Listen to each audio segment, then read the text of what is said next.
خبر مهم. تبریک میگم به تمام خبرنگاری که در رسانه‌های فارسی این مدت مشغول بودن تا جا بندازن برای ما که تنها لقبی که مناسب آقای رضا پهلوی هست شاهزاده رضا پهلوی است. از این بعد میتونید با خیال راحت هر چی دلتون میخواد بگین، هر جوری دلتون میخواد ایشونو صدا کنین، پدر، برادر رضا پهلوی، آقای رضا پهلوی، چون ایشون در نشست مونیخ تاکید کردن که پدر ملت ایران هستن و خوششون نمیاد که بهش گفته بشه شاه.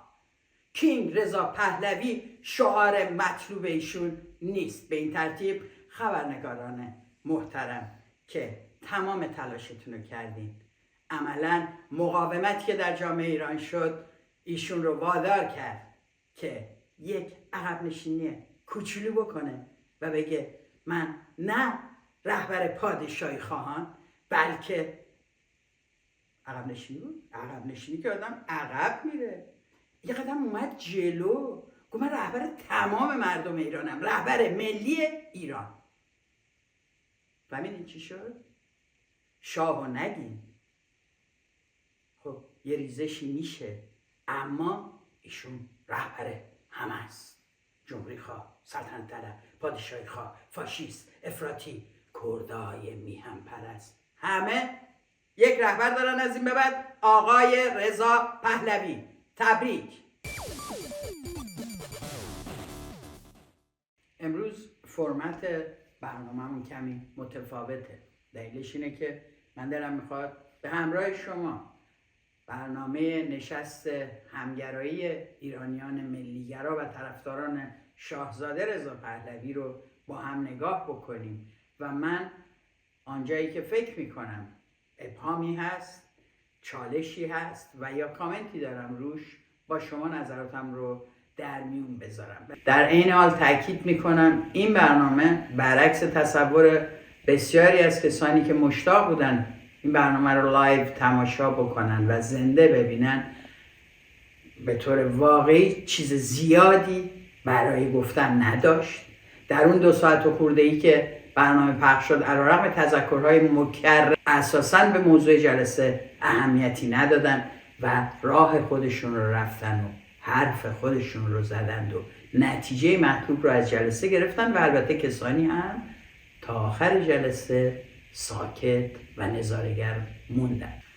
در این برنامه در ابتدا مسئول حلقه مونیخ صحبت میکنه و البته به زبان آلمانی هم خوش آمدی میگه و از حقوق بشر در ایران و غیره صحبت میکنه و توضیح میده که ما موظفیم به دلایلی در واقع اینکه آلمان هستیم موظفیم به زبان آلمانی هم اینو بگیم. خیر، شما در آلمان میتونید برنامه تک زبانه داشته باشین به هر زبانی که دلتون میخواد. تنها در یک صورت موظفین بخشی از برنامه حداقل به زبان آلمانی باشه یا محتوای برنامه به زبان آلمانی ارائه بشه که شما از کمک‌های دولتی استفاده کرده باشید. اینا همونایی بودن که تمام این سالها به دیگران برای اینکه از بودجه‌های دولتی یا غیر دولتی استفاده کردن تحت عنوان فاندی باندی انگ می‌زدن. بالاخره رضا پهلوی وارد میشه، حالا مثل همیشه اشتباه میره.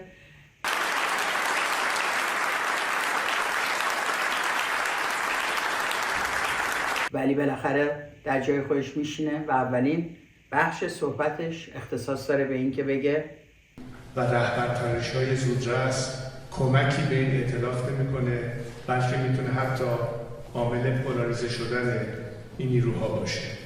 من همیشه از همیهنانم به خصوص طرفداران سرسخت خودم خواستم که در این مرحله وظیفه مهم ملی و فرامسلکی من رو تقلیل به نمایندگی یک طیف یا جریان خاص نکنن. در واقع ایشون متوجه شده که وضع خرابه دیگه. گفتن شاه، پذیرش رهبری ایشون برای طیف سلطنت طلب که بسیار بی‌آبرو شدن به دلیل رفتارهای زننده، ضد زن و غیر دموکراتیکشون در فضای مجازی، بهتر از اونها اعلام براءت بکنه، بگه من فقط رهبر شما نیستم، من رهبر کل مردم ایرانم. در تمام جلسه اصرار داره که بگه که ما با تمام رفتارهای فحاشی و تهدید باید مرزبندی بکنیم.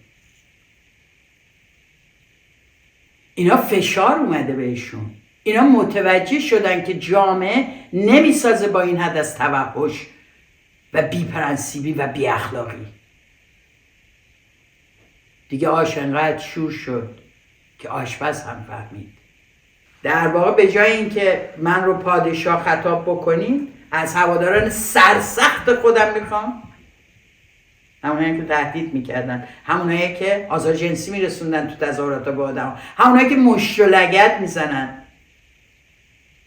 میگه از اونا میخوام که منو تقلیلم ندن. اینا متوجه شدن که اون عظمتی که انتظار داشتن تا ایشون رهبر باشه وجود نداره، باید راه حلی پیدا کرد.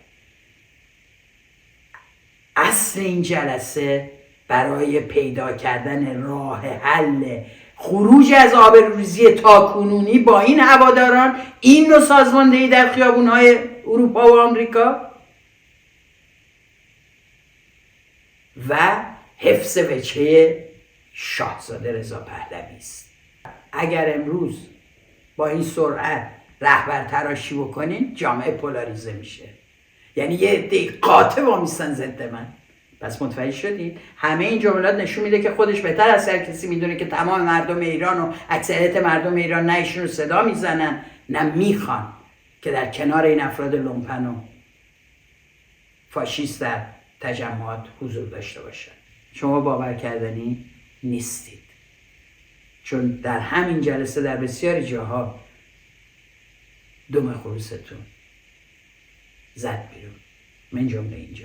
در این بخش از صحبت‌هایشون همونطور که می‌بینیم اتفاق بسیار مهم افتاده و ما وارد فاز جدیدی میشیم. اون اتوبوس رو یادتونه میگفت میایین همتون سوار اتوبوس شین، این اتوبوسیه که داره میره، اتوبوس انقلاب، هر کی میخواد بیاد سوارش شه. متوجه میشیم که این اتوبوس تبدیل به قطار شده. پس همه دعوت میکنه بیان سوارش شن. قطار انقلاب در حرکته، رهبریشن با ایشون. که این فصل جدید رو آغاز کردیم و البته این یک قطاری است که به راه افتاده و همینطور در مسیر مسافرین دیگری رو هم خواهد آورد. همونطور که متوجه شدین اتوبوس تبدیل به قطار شد. ایشون میگه از طیف‌های مختلف و از سازمان‌های مختلف اینجا جمع شد. طیف معنا داره، سازمان معنا داره. شما ببینید کدوم یکی از این کسانی که اسم و رسم اونجا اعلام میکنن به جز معدودیشون دارای تاریخی بیش از چند ماه و یا شاید نهایتاً 2 سال و یا اصولا دارای ساختار سازمانی یا انجمنی هستن. و اینا مهمه. هر کسی که نمیتونه بیاد اسم بذاره اونجا بگه من انجمن ورزشکاران آزادیخواه ایرانم، اون که میگه من تشکل فلان در هامبورگم، اون که میگه من حزب رستاخیز ایران نوین فلان در فلان جا. شوخی میکنی؟ کدوم طیف؟ چه طیفیه دوستان عزیز که یکیشون جرأت نداره بگه آقای رضا پهلوی اونجا؟ ببینید چجوری سلام علیک میکنن، ببینید چجوری تلاش میکنن به ما یاد بدن که باید به ایشون تعظیم کرد و دستبوس رفت. مگه نمیکردن تو دربار؟ بعضیشون میلرزن وقتی دارن حرف میزنن. پس یه مناسبات قدرت بسیار حادی اینجا وجود داره. منو یاد اون نشست ها و گفتگوهای خمینی در سال 56 میندازه که گفت هر کس میخواد میتونه بیاد، آغوش ما برای همه باز. آغوششو واقعا باز کرد. اتفاقا واقعی تر از اینا. بازرگان، یزدی، قطبزاده، فروهر، بنی صدر، اینا همه دانش آموختای خارج از کشور بودن. آدمای فرهیخته‌ای به نظر می آمدن. سوار قطار و خمینی که اون موقع البته در هیبت ایر فرانس در فرودگاه مهرآباد اون موقع نشست، اومدن نشستن و به ترتیب و یکی یکی از قطار پیادهشون کرد. میگه ما کار داریم هنوز با این آدم، ما باید اینا رو بکشونیم پشت خودمون. سیاست خمینی است. دولت موقت، مجلس خبرگان، رفراندوم جمهوری اسلامی آریانه، هم که اینا میگن شکل سامانه در واقع حکومتی تعیین بشه، یعنی یه رأی میندازیم که جمهوری میخوایم یا پادشاهی. اگه پادشاهی خواستیم هم قطعا رضا پهلوی مناسب ترینه. این که حالا اصلا مردم میخوان که دوباره به یک دیکتاتوری فردی تن بدن یا نه، برای اینا قطعیه که میخوان. خب حالا نقش رهبری در اینجا مشخص شد. ایشون هستن برای هر گونه راهنمایی و کمک فکری. اساس این قضیه اینه که علاوه بر اینکه یک پروپاگاندای مجددی رو از طریق رسانه ها دنبال بکنن که گویا نشست همگرایی مونیخ چه کرد و معضلات انقلاب ایران حل شد، جواب گرفت، رهبری رو پیدا کردیم، نوشت سعید قاسمی نژاد که دیگه چی میخواین بگین، رهبری تایید شد، کتبی شد، از رهبری شفاهی بیرون اومد، مکتوب شد. ایشون چندین بار در این جلسه گفت دست از سر من بردارین، زیاد کار رو دوش من نذارین، من در همین حد هستم، زیادم به من فشار نیارین. در اینجا میگه من برای همکاری برای همفکری هستم. بعد از اینکه این حزب رستاخیز و اون حزب رستاخیز و این حزب ایران نوین و اون حزب ایران نوین و حتی خلاقیت هم ندارن اسما رو عوض کنن، چندین مورد نمایندگان به اصطلاح این حساب اونجا حضور دارن، وقتی که میان میگن بند اصلی باید این باشه، بندی که اضافه میشه باید این باشه که بگیم که رهبری رضا پهلوی، شاهزاده رضا پهلوی به عنوان رهبر انقلاب مهمه و اینو کتبیش بکنیم که قطعی بشه و دیگه کسی نتونه بزنه زیرش. بعد از این یهو ایشون میاد که خودش رو نماینده سازمان شیر خورشید سرخ معرفی میکنه و اگه شما چیزی ازش شنیدین منم شنیدم، و میاد و میگه که این ریزش سریعتر صورت میگیره. ریزش نیاز به این داره که اون کسی که میخواد ریزش کنه احساس امنیت بکنه که اون کسی رو که به سمت اون ریزش میکنه از حمایت اکثریت اپوزیسیون و مخالفان رژیم برخوردار. خب دیدین اصل حرفش اینه که ریزشی ها احساس امنیت بکنن و بدونن ما پشتیبانشونیم. اینا تو اون بحث عدالت انتقالیشون هم همینن. اینا در اون بحثی که ما اجازه میدیم هر کسی بیاد و احساس ناامنی نکنه و بدونه در فردای ایران جایی براش هست، همینه ها.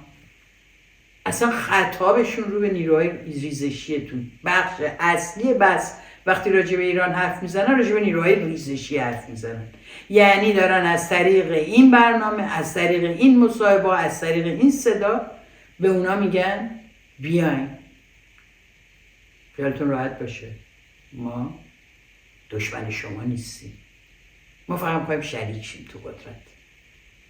بعد آقای ایمان فروتن نوبتش میشه و میگه معیناً با توجه به تجربیات 25 ساله‌ام در اپوزیسیون جمهوری اسلامی،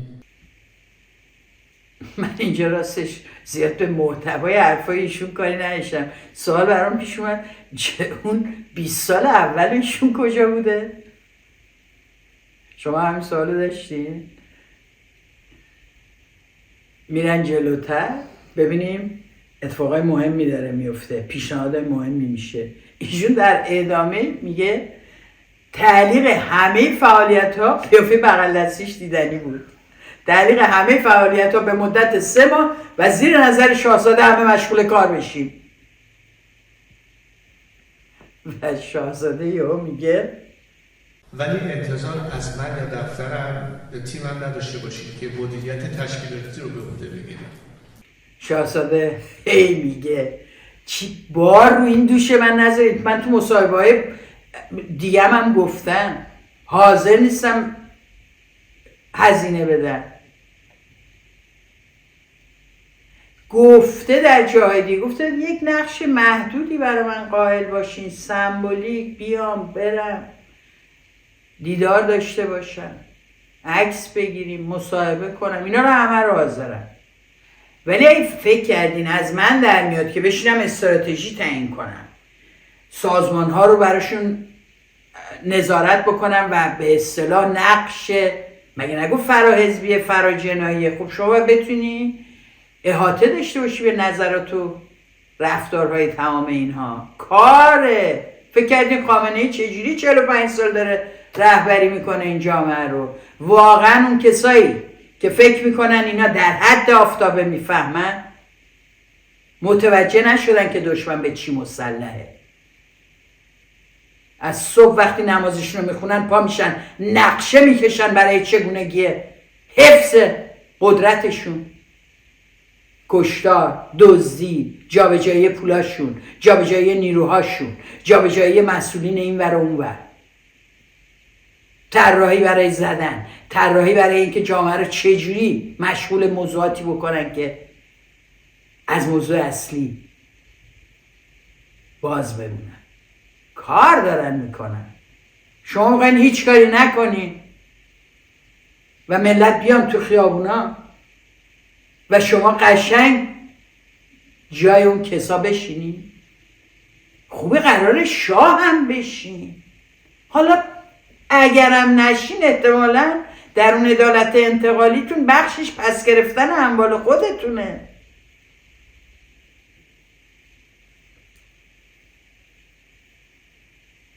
برای همینه که گفتن این که این جلسه نمایانگر بی‌بضاعتی شماست حرف غلطی نیست. خیلی ساده‌گویی این فضاحته. فضاحتی که با دکور پارمیدا بارز در اون کنار فاجعه نگاه شما به زن رو هم نشون میده. ما چگونه میتوانیم برای کسانی که دستشون به خون مردم آلوده نیست بگیم براتون یه جایی در آینده هست، برای تمام دادخواهان بدونن که ما بر اساس یک نظم و ترتیب حقوقی و قانونی این مسئله رسیدگی خواهیم کرد. همطور که در افریقای جنوبی دیدیم که Truth and Reconciliation و Transitional Justice یعنی همون عدالت انتقالی نقش مهم. اینا هر کدومش اطمینان خاطری که بهش میگیم یا احساس راحتی بیشتر رو به شکل کاملا واضح و ملموس ببینن. متوجه شدین؟ باز دوباره اصرار بر اینه که به این ریزشی ها بگیم خیالتون راحت باشه، یک جایی براتون در آینده است. داره تقسیم جا میشه. برخی از جاها رو تقسیم کردین، برخی هم گذاشتین هر کی زودتر ریزش کنه. بعد شما میخواین تشخیص بدین کی دستش به خون مردم آلوده است کی نیست. اساسا دست به خون آلوده بودن کجاست؟ معناش چیست؟ مثلا باید حتما دستش واقعا به طور فیزیکی به خون آلوده باشه؟ خب شما اینجوری خامنه‌ای را ازش رفع اتهام کردین. مگه خمینی دستش به خون آلوده بود؟ چرا نمیگین آمران و عاملان جنایات؟ چرا نمیگین همدستان جنایت؟ و اگر این واژه ها رو بگین و اگه به پیرو خط مهدی نصیری نگید که کسایی که دستشون به جنایت آلوده بوده و یا شاکی خصوصی دارن، در واقع شما مثلا کسانی که زیر شکنجه کشته شدن از کی باید شکایت خصوصی بکنن؟ واقعا کسایی که بازجوشون حتی اسمش هم نمیدونن از کی باید شکایت خصوصی بکنن؟ این شاکی خصوصی کیه؟ از کی؟ وقتی نمیدونن کی دستور تیر داد و در خیابون بچه هاشونو کشتن. همون ریزشی ها ممکنه باشن. شما کی هستین که تشخیص بدین کی دستش به خون آلوده است کی نیست؟ مگه نگفتید بر اساس یک نظمی به دادخواهان میگوییم که ما با یک نظم و قانونی کار میکنیم؟ پس علل حساب تمام اونهایی که در جایگاهی هستن که میتوانند در چنین تصمیم گیری هایی شرکت داشته باشند متهمند. شما موظفین. شما کی هستین؟ در آینده خود جامعه با نهادسازی هایی که میکنه به این موضوع پاسخ میده. دائم از آفریقای جنوبی حرف میزنید بدون اینکه فهمیده باشید اونجا چه گذشته. واقعا من از شما سوال میکنم، از همه شمایی که دارید این برنامه رو میدید، از همه شمایی که این کنفرانس رو دنبال کردید، این همایش رو یا این محفل رو به قول برگزار کنندگان دنبال کردید، آیا حاضرید به هیچ کدوم از این افراد توی این جلسه چند ساعت بچه‌تون رو بسپرید؟ اگر نه، چطور میخواید سرنوشت آینده ایران رو بهشون بسپرید؟ این خانوم که نماینده یه حزب ایران نوین دیگه است میگه که خلاصه شما باید توی رهبری بپذیرید، این بند باید اضافه بشه، اصلا تازه شاهزاده هم کافی نیست.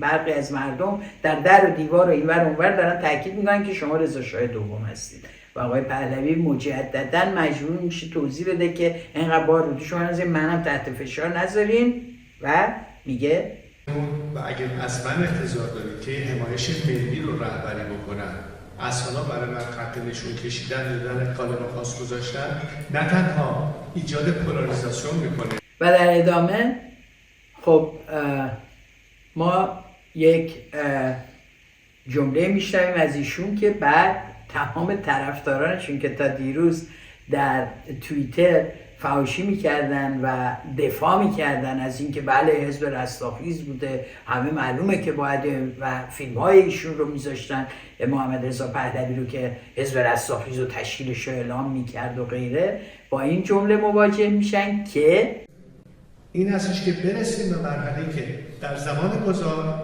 دولت موقتی که مسئول اداره امور موقت کشور هست هرچه سریعتر زمینه انتخاب نمایندگان مجلس به اون مجلس مؤسسان رو فراهم بکنیم تا تمام اون بحثایی که نهایتاً میرسه به محتوای نظام و شکل نظام در اونجا مطرح بشه.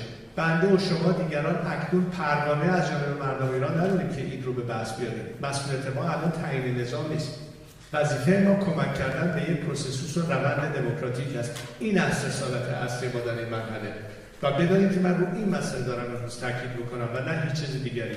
هر کار دیگری فارغ از این بکنیم بستن اسب جلوی اسب است.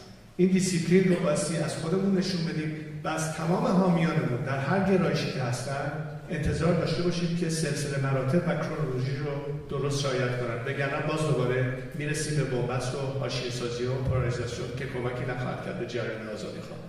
مجلس خبرگانش رو تشکیل میده، رفراندومش رو انجام میده، ظاهرا همه چی خیلی دموکراتیکه.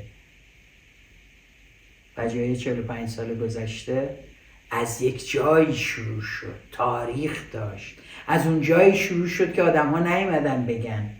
اساسا ما با این رهبری فردی که قرار از فرانسه بیاد بالا سر این انقلاب بشینه مسئله داریم. اساسا با اینکه او انتخاب بکنه اعضای شورای انقلابش که بعداً شدن دولت موقت بخششون چیه؟ همه اینا مهم بوده دیگه. اگه فوش میدین به 57یا، چرا 45 سال بعد دارین خودتون تکرار میکنین اون خطا رو؟ وقتی میگه چرخه کرونولوژی رو رعایت کنیم، از تجربه 57 داره صحبت میکنه. یعنی میگه بابا یه روندی داره امتحان شده هم هست. اگه خمینی کرد و برد، چرا ما با اون روش نتونیم بکنیم؟ این مردم هم که یه بار نشون دادن که آماده پذیرش چنین روندهایی هستن. نه، اولا این مردم اون مردم نیستن. حتی کسانی که اون انقلاب رو تجربه کردن و امروز در این جامعه هنوز فعالن، حتی خانواده‌ای که اون انقلاب رو تجربه کردن و با از دست دادن بچه‌هاشون، عزیزانشون مقاومت کردن در مقابل این رژیم در تمام این سالها. حتی کسانی که همراهی کردن اون حاکمیت رو، همراهی کردن خمینی رو و پس از اون جلوش ایستادن، امروز دیگه اون آدما نیستن. امروز دیگه اون کار رو تکرار نخواهند کرد. کرونولوژی شما این بار کار نمیکنه که به ترتیب بیایم جلو، یکی یکی سوارش میکنیم، بعد یکی یکی پیادهش میکنیم. متاسفانه مثلا همین دیروز سعی کردن که توی تظاهرات یه مشکلی برای آقای کاشانی درست بکنن که چرا اصلا اومدی، چون جاویدشاه نگفتی، نمیدونم فلان اینا. ببینید بسیار بسیار قدردان تمام کسانی هستیم که نوشتن، اعتراض کردن، مقاومت کردن، افشاگری کردن که چه باند خشونتگر و غیر دموکراتیک و دیکتاتور مسلکی، چه لومپنهایی دور و بر ایشون رو گرفتن. امروز میاد میگه و وادار شده که بگه باید از اینا اعلام براءت کنیم. یادتونه وقتی شروع کردن حملات فله ایشونو با کریه‌ترین فحشای جنسیتی بارها و بارها به من و دیگران و دیگران و هر کسی که صدای مخالفی بود، ایشون هیچی نگفته. تا اینجای کار راضیه، ولی بیشتر از این به نفعمون نیست. فشار زیاد شده، آبروریزیش زیاده. دولت آلمان هم فهمیده، تازه تو تظاهرات خودشون پاشایی رو میخواستن بزنن.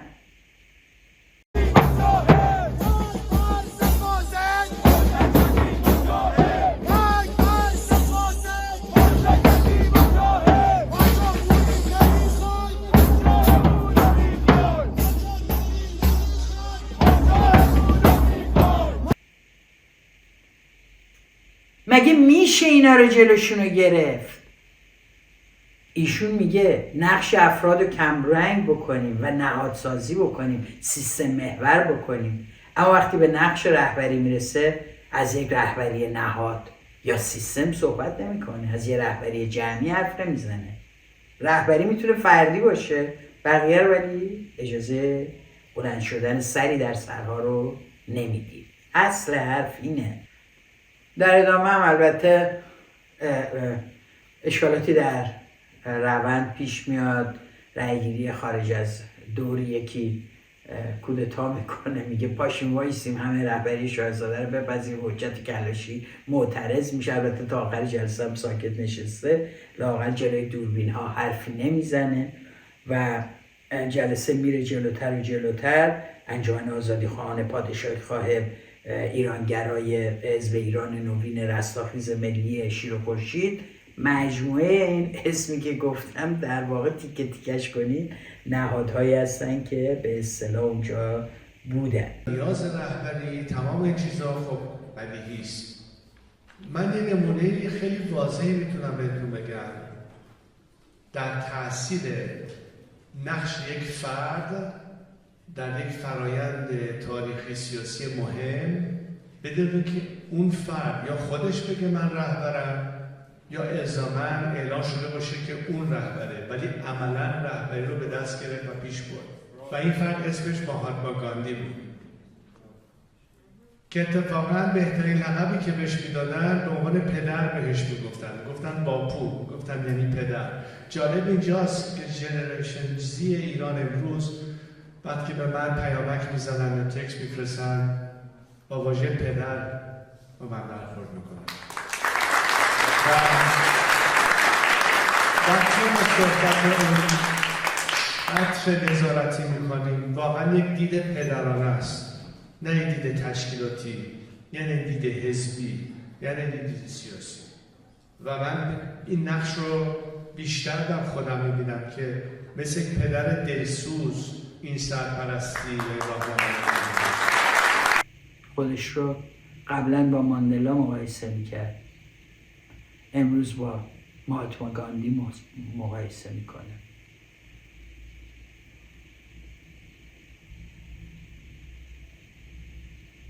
واقعا اون کسایی که میگفتن رضا پهلوی خودش نمیخواد اون رخش بالایی و محوری رو داشته باشه، ایشون به هیچی راضی نیست. ایشون خودش رو در واقع با گاندی مقایسه میکنه، با یک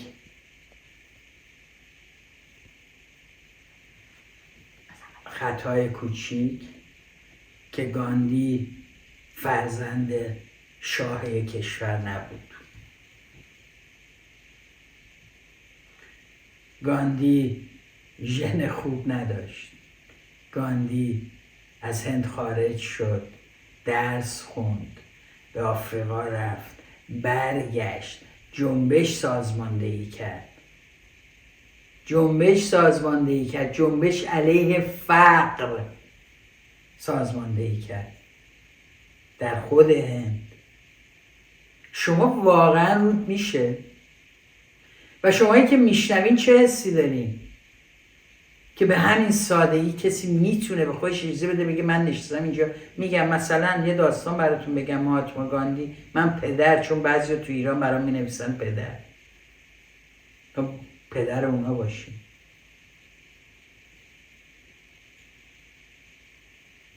ولی گاندی ایران قطعا نخواهید شد به چند دلیل. دوره اون جنبش ها به اون شکل گذشته و شما یک روز زندگی گاندی رو نکردید که بخواین عنوان گاندی رو به عنوان رهبر سیاسی یدک بکشید.